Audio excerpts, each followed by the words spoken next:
Ocean Parkway was the great dividing line, and the east side was rich, happy, and woefully upper crust and decent. No riffraff allowed.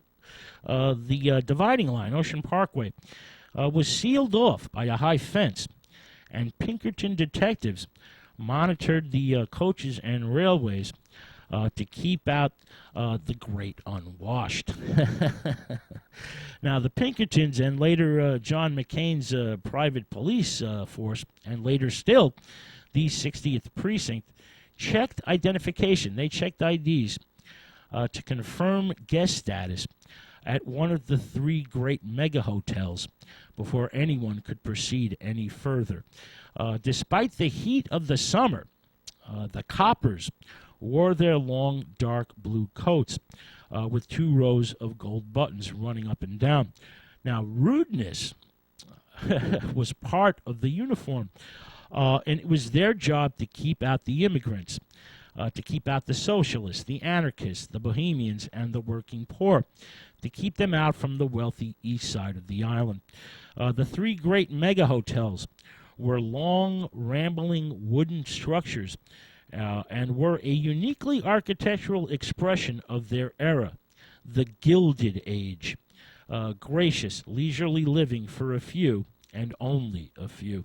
There is nothing like these hotels in existence today. They were quite remarkable.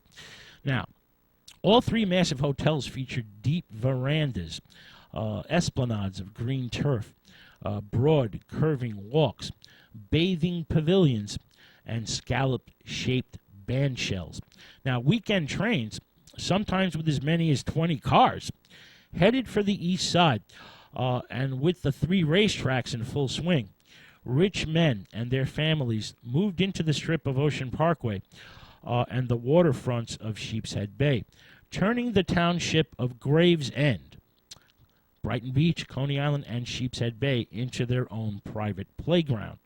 The grandest of the 3 hotels was the Manhattan Beach, which was erected in 1877 in Queen Anne style and was designed by noted architect J. Pinkerton Putnam. It sat on 500 acres, had over 250 rooms, and was over 700 feet long. They just don't make them like that anymore, folks. It must have been a marvel to behold. The Manhattan Beach was surrounded by lawns and gardens, and its massive kitchen could serve up to 20,000 meals a day.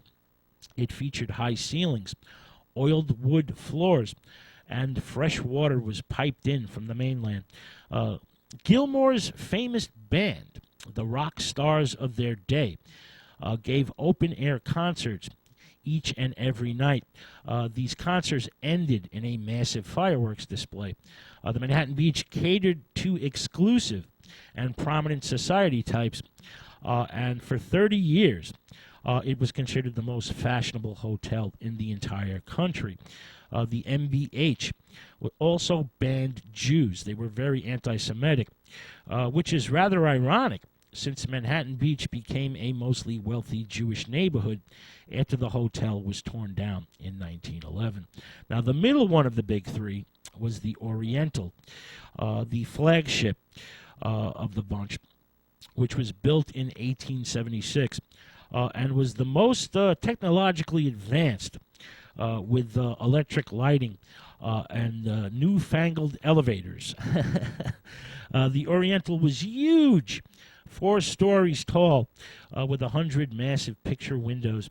The architecture was Moorish style, with a dozen minarets, an elegant veranda, emerald green lawns, and pink, yellow, and white flower beds.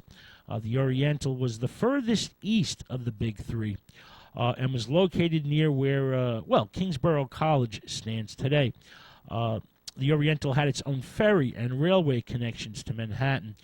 The Oriental catered to upper-crust businessmen, entertainers, politicians, and aristocratic families, those with new money. Old money went to the Manhattan Beach. Now, both hotels had entire wealthy and sedate families come down for the entire summer. They'd be there from June till September. Sadly, the Oriental was demolished in 1916. Now, the last of the big three mega hotels was the Hotel Brighton, also known as the Brighton Beach Hotel. Now, it went up in 1878, and while it offered deluxe luxury accommodations, it was too close to the West Brighton Amusement District, McCain's territory, to ever achieve the society upper crust status of its two neighboring hotels. The Brighton was too close to the shouts and laughter of the working classes, too close to the sounds of horns, pianos, and flutes, and the sickly sweet smells of yummy treats. Now, the Brighton drew the bulk of its business from successful upper-middle-class businessmen, theatrical folk, and the more respectable and honest politicians who, not in the habit of taking bribes, could not afford the Oriental or Manhattan Beach. The Brighton was surrounded by geranium beds, bathing houses, a pavilion, and a massive iron pier. In 1888, with the sea washing away the shoreline, the entire establishment, a 6,000-ton structure, was raised up by engineers, and 120 railway cars inched it, inch by inch, further inland over newly laid track.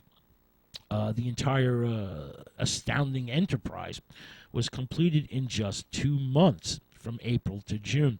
Today would probably take years to complete, if it could be done at all.